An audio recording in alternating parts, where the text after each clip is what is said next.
Assalamualaikum warahmatullahi wabarakatuh. Alhamdulillahi rabbil alamin. Lahun ni'mah wa lahul fadl wa lahul thana'ul hasan. Salawatullahil badrul rahim wal malaikatil muqarrabin ala sayyidina Muhammadin tahal amin wa ala alihi wa sahbihi at-tayyibin at-tahirin. Rabbi shrah li sadri wa yassir li amri wa thabbitni 'ala al-iman. اللهم لا سهل إلا ما جعلته سهلا وأنت يا حي يا قيوم تجعل الحزن إذا شئت سهلا. أما بعد.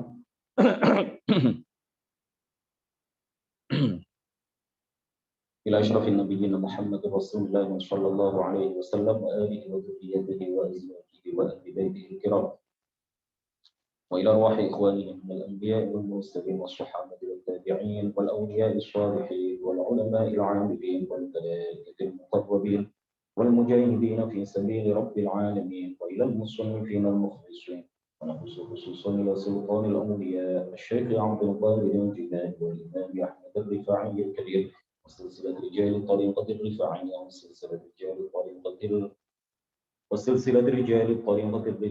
وسلسلة رجال الطريقة القادرية وسلسلة رجال الطريقة النقشبندية وسلسلة رجال الطريقة العلوية وإلى أرواح المسلمين والمسلمات والمؤمنين والمؤمنات من مشارق الأرض إلى مغاربها دبها وبحرها خصوصا آبائنا وأمهاتنا وأجدادنا وجداتنا ومشايخنا ومشايخ مشايخنا وأساتذتنا وأساتذة أساتذتنا ونخص خصوصا إلى شيخ مشايخنا الشيخ عبد الله الهروي الشيخ الزهري الشيخ محمد هاشم الشعري الشيخ عبد الوهاب حسب الله الشيخ شمسوري والشيخ عبد العزيز والشيخ عبد المعين وسائر مشايخنا وأساتذتنا ونخص خصوصا إلى من فتح الإسلام في هذه القرية وإلى مؤلف هذا الكتاب وبنية التوفيق والتيسير وبنية قضاء جميع الحاجات والديون وبنية الشفاء والنصر على الأعداء وقبول الدعاء بالوصول ورؤية الرسول وشفاعة الرسول ومرافقة الرسول في الآخرة ولرضاء الله الفاتحة. أعوذ بالله من الشيطان الرجيم. بسم الله الرحمن الرحيم. الحمد لله رب العالمين الرحمن الرحيم مالك يوم الدين إياك نعبد وإياك نستعين اهدنا الصراط المستقيم صراط الذين أنعمت عليهم غير المغضوب عليهم ولا الضالين آمين. بسم الله الرحمن الرحيم.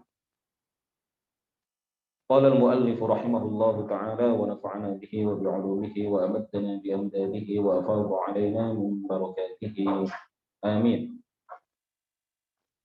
Soal jawab nomor 51. Soal jawab nomor 51. Takallam 'anil imani bil malaikati.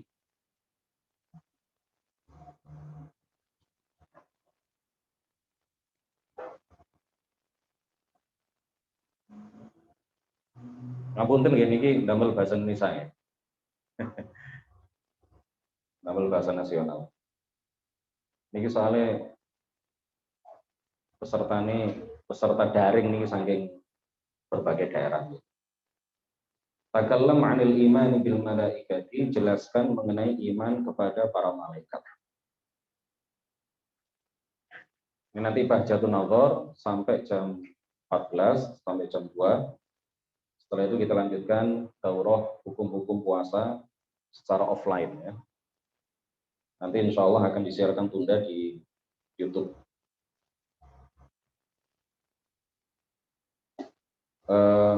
Terkait dengan buku panduan daurah puasa sudah saya siapkan, tinggal merapikan tulisan saya sendiri.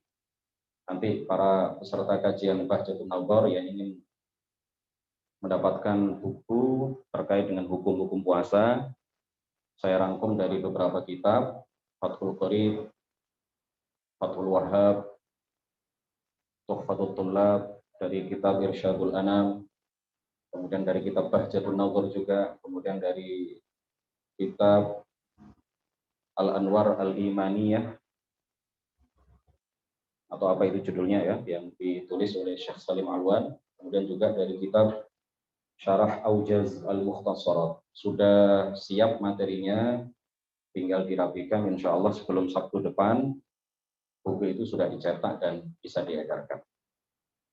Monggo menawi mangke silakan, barangkali nanti ada yang pesan untuk daurah hukum-hukum puasa untuk pertemuan kedua. Jadi ini nanti pertemuan pertama belum ada bukunya, untuk pertemuan kedua dan seterusnya sampai khatam insya Allah nanti sudah ada bukunya. Yajibu wajib al-imanu beriman bil malaikati dengan adanya malaikat. Wajib beriman kepada para malaikat. Yang dimaksud beriman kepada para malaikat itu artinya apa? Ai bi wujudihim, yakni beriman terhadap adanya malaikat.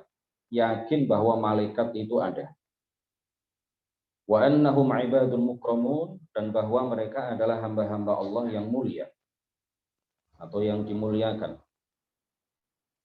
Laisu dzukuran, mereka bukanlah laki-laki. Ini kita ulang ya. Sabtu kapan hari yang ini sudah kita bahas tapi offline ya. Pak Agenya libur. Pak Agenya libur. Sekarang online kita ulang. Laisu dzukuran, para malaikat itu tidaklah berjenis kelamin laki-laki, wala inatsan, dan tidak berjenis kelamin perempuan. La yakuluna, mereka tidak makan. Wala yashrabuna, para malaikat itu juga tidak minum. Wala yanamuna, dan mereka juga tidak tidur.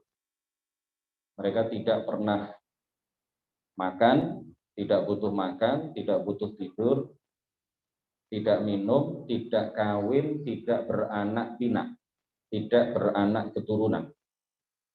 Mereka juga bukan laki-laki, bukan perempuan, tidak berjenis kelamin laki-laki, tidak berjenis kelamin perempuan, tetapi terkadang beralih rupa menjadi bentuk seorang laki-laki tapi tanpa alat kelamin laki-laki dan tanpa lubang dubur. Malaikat itu terkadang beralih rupa menjadi bentuk laki-laki tetapi tanpa alat kelamin dan tanpa dubur, ya, tanpa pupul, tanpa dubur. Tapi rupanya, bentuknya itu seperti laki-laki. Dan seringkali malaikat Jibril itu datang kepada Rasulullah Shallallahu Alaihi Wasallam dalam bentuk seorang sahabat laki-laki yang sangat tampan, yang bernama Dihyah al-Kalbi, Dihyatul Kalbi. La ya'sunallaha, mereka tidak bermaksiat kepada Allah. Ma amarohum, terhadap apa yang Allah perintahkan kepada mereka. Wa yaf'aluna, dan mereka selalu melakukan ma yu'maruna, apa yang diperintahkan kepada mereka. Para malaikat itu selalu taat kepada Allah. Makanya iblis itu bukan bagian dari malaikat, karena diperintahkan Allah sujud kepada Nabi Adam, dia protes kepada Allah, dia tidak mau menjalankan perintah Allah Subhanahu wa ta'ala.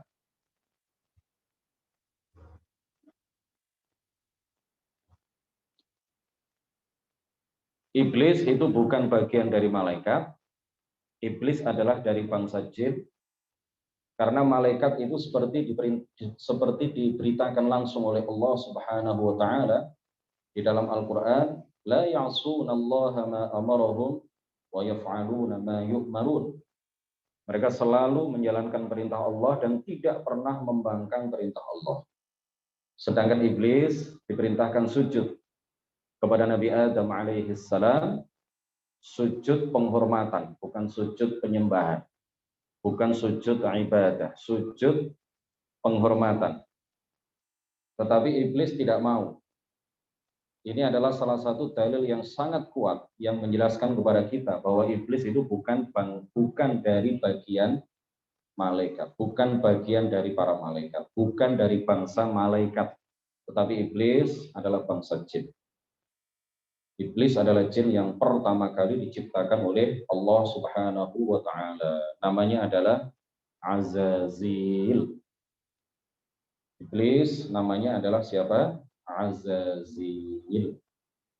Setelah dikeluarkan dari surga, Allah menciptakan jin perempuan yang bernama Ummu Murrah. Kemudian kawin. Ya, berhubungan lah ya, berhubungan kemudian beranak pinak, beranak keturunan. Anak keturunan iblis ada yang muslim, ada yang kafir. Sebagian besar kafir. Sebagian kecil muslim. Sebagian kecil yang muslim ini sebagian besar diantaranya adalah fasik, pelaku dosa besar. Kembali ke malaikat, kembali kepada pembahasan para malaikat, kembali kepada pembahasan tentang iman kepada para malaikat. Para malaikat tidak pernah membangkang perintah Allah. Mereka punya ikhtiar. Mereka punya kehendak. Para malaikat itu punya ikhtiar, punya kehendak, tetapi mereka tidak memilih dan berkehendak kecuali melakukan ketaatan. La yakhtaruna illa ta'ah. Mereka tidak memilih kecuali ketaatan. Manusia itu kan punya daya pilih. Manusia itu punya keinginan. Ada terkadang kalau kita masih dikendalikan hawa nafsu kita, kalau kita masih sering tergoda dengan hawa nafsu kita, kalau kita sering tergoda bujuk rayu iblis, bujuk rayu setan, maka terkadang kita memilih ketaatan, terkadang kita memilih kemaksiatan. Kan seperti itu, manusia. Tapi malaikat ketika dikatakan bahwa para malaikat itu semuanya taat kepada Allah, bukan berarti mereka tidak punya ikhtiar, tidak punya daya pilih, tidak punya kehendak. Malaikat itu punya kehendak. Malaikat itu punya keinginan. Malaikat itu punya daya pilih, punya ikhtiar. Ada kekuatan memilih dalam dirinya, tetapi Allah menjadikan mereka tidak memilih kecuali ketaatan. Mereka tidak berkeinginan kecuali melakukan ketaatan. Mereka tidak berkehendak kecuali menghendaki ketaatan kepada Allah Subhanahu wa taala. Para malaikat semuanya memiliki sayap. Tidak ada malaikat yang tidak punya sayap. Karena di dalam Al-Qur'an disebutkan uli ajnihatin masna wa thulatha wa ruba'. Para malaikat itu semuanya memiliki sayap. Ada yang punya sayap 2. Ada yang punya sayap 3, ada yang punya sayap 4. Malaikat Jibril memiliki 600 buah sayap. Malaikat Jibril memiliki 600 buah sayap. Kemarin kita daurah Isra dan Mi'raj, kita terangkan bahwa Rasulullah Shallallahu Alaihi Wasallam melihat Jibril dalam bentuk aslinya yang memiliki 600 buah sayap itu sebanyak 2 kali. Pertama ketika beliau berada di Ajiyad Mekah. Ketika beliau berada di Ajiyad Mekah, Ajiyad itu sekarang dibangun di atasnya Burjus Sa'ah, menara jam. Menara jam. Disitulah, ya, di tempat itulah dulu Nabi Muhammad pernah melihat Jibril dalam bentuk aslinya pada kali yang pertama atau pertama kali. Langsung pingsan, semaput, Pak. Begitu melihat Jibril dalam bentuk aslinya yang luar biasa besar, memiliki 600 buah sayap, Kanjeng Nabi ini langsung semaput, langsung pingsan. Malaikat Jibril mengatakan kepada Rasulullah,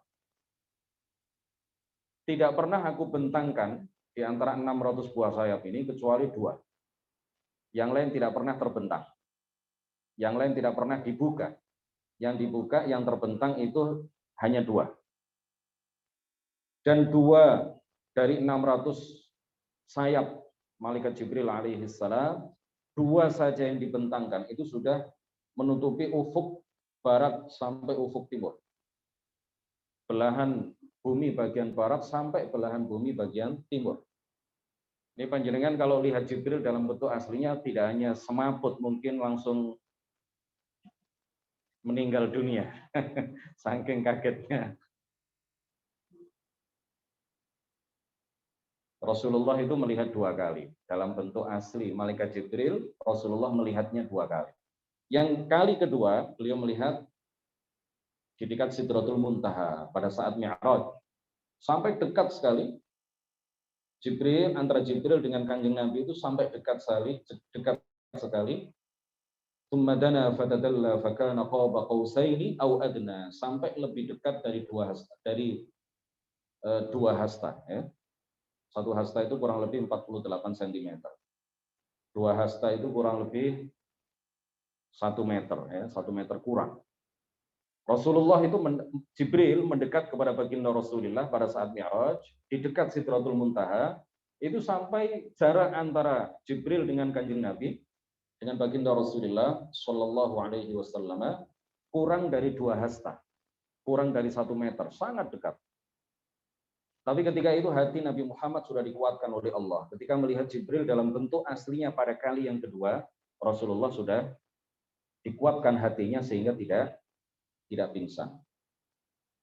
Nah, para malaikat itu dzu quwwah.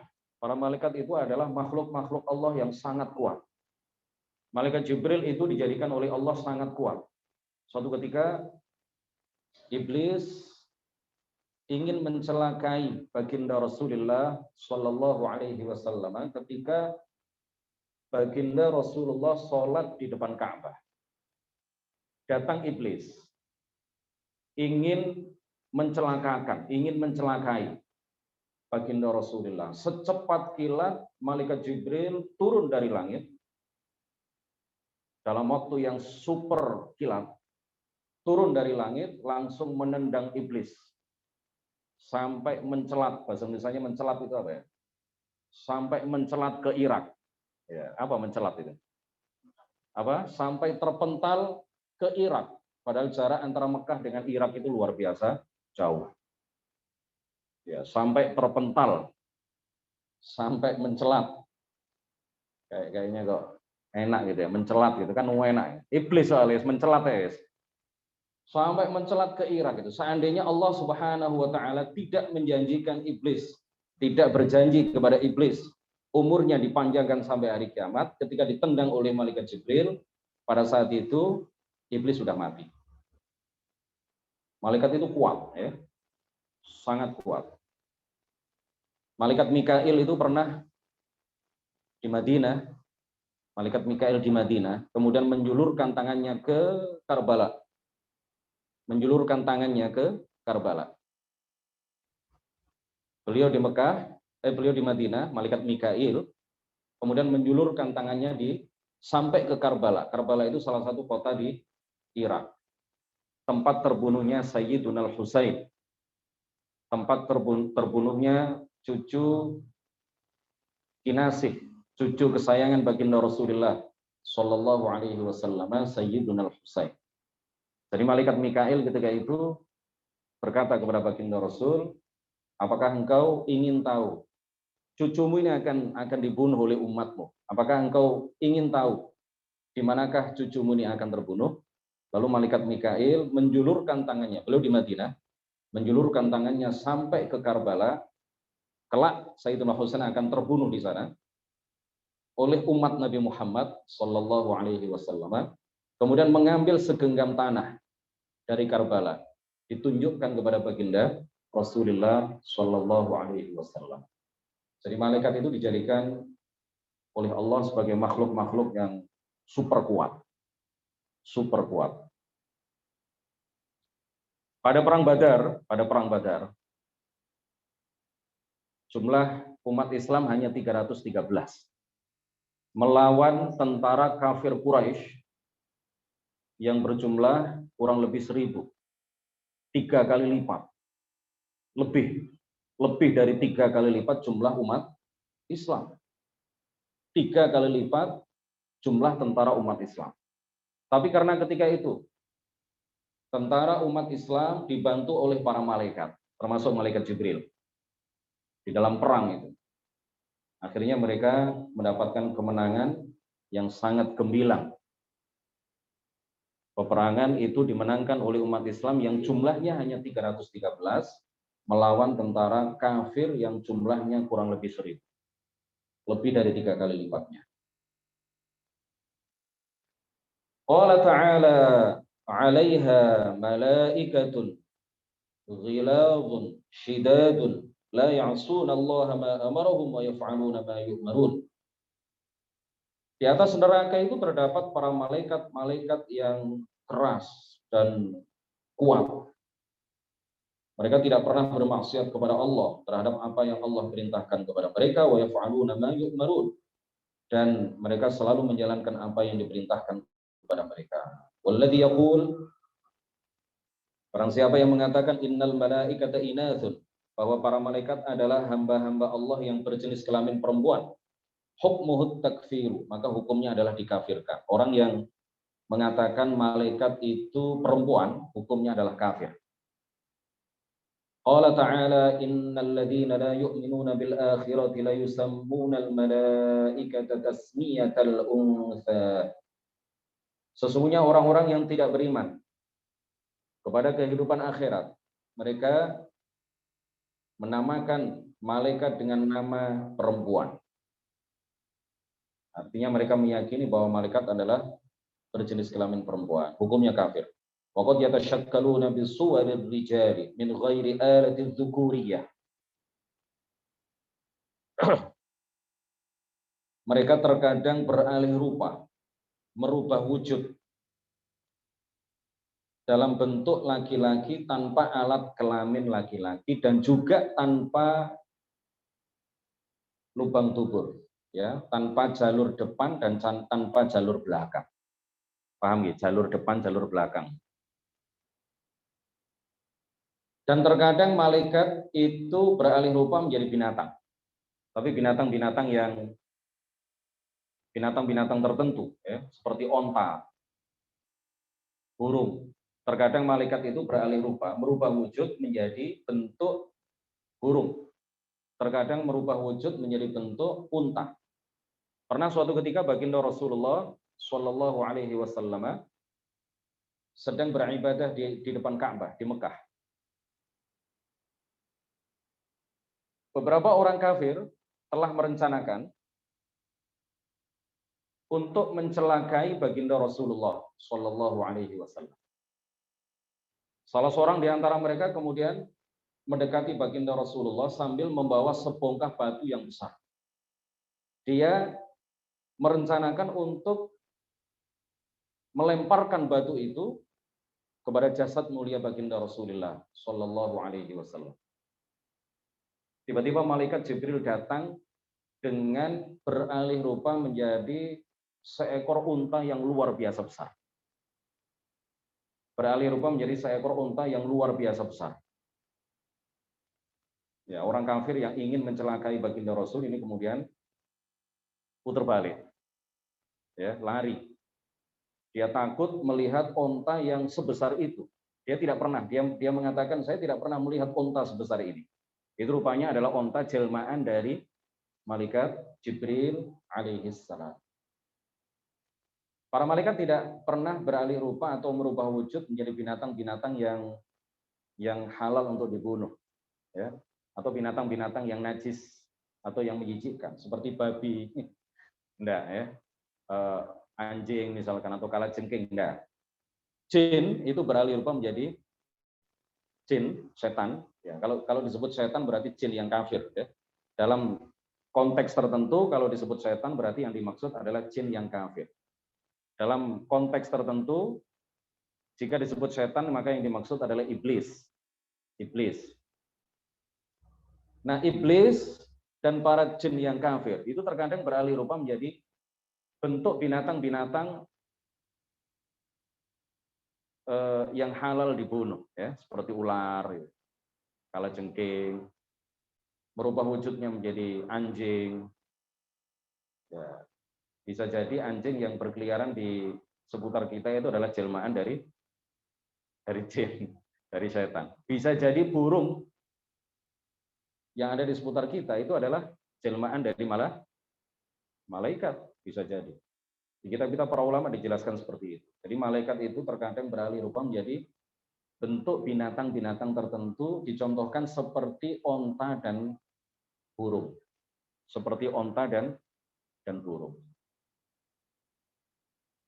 Sudah jam 2 ya?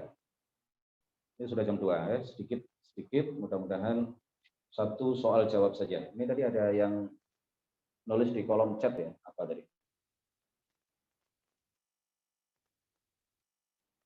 Banyak banget saya ketinggalannya, udah nomor 50-an Ustaz. Saya baru ikutan kajian. Apa kajian ini akan diulang lagi Ustaz? Semoga nanti kalau sudah khatam bisa diulang kembali ya. Barakallah. Bukan barakallahu fikum, barakallah. Mau pesan buku bab puasanya ya Ustaz? Ya nanti diumumkan di grup insya Allah ya. Kalau sudah dicetak, barangkali ya keinginan saya dalam minggu ini insya Allah dicetak. Kalau bisa dicetak, kalau tidak bisa nyetak dalam jumlah besar ya paling berapa gitu ya. Insya Allah. Kalau enggak ya di fotokopi yang bagus gitu, di Pare. Insya Allah. Materinya sudah siap, tinggal dirapikan dan ditambahi beberapa penjelasan. Sedikit mudah-mudahan manfaat, barokah. Nanti kita lanjutkan dengan kajian tentang puasa. Insya Allah, ini pertemuan pertama. Assalamualaikum Ustadz, siaran ini di-upload di YouTube. Iya, di-upload di YouTube-nya KBB itu ya, kajian KPB apa KBB, kajian bersanad pilihan KBB. Saya upload di YouTube saya, cuma karena sudah lama nggak ngupload kajian ini, saya lupa dulu ya, sampai mana gitu, uploadannya itu sampai apa, gitu, sampai seri keberapa. Tapi insya Allah nanti saya upload semuanya, ya, secara berkala. Insya Allah. Barakallahu fikum. Wahlil wa nusalli ala nabi la ilaha illallah. Allahumma salli ala sayyidina Muhammad wa ala alihi wa sahbihi wa sallim. Rabbi wafirli wal walidayya wal mu'minina wal mu'minat. Sebentar lagi insya Allah kita akan lanjutkan sampai jam 3 dengan kajian seputar hukum-hukum puasa, tapi offline ya. Tidak melalui Zoom, tetap di syuting insya Allah nanti akan disiarkan tunda di YouTube. Wassalamualaikum warahmatullahi wabarakatuh.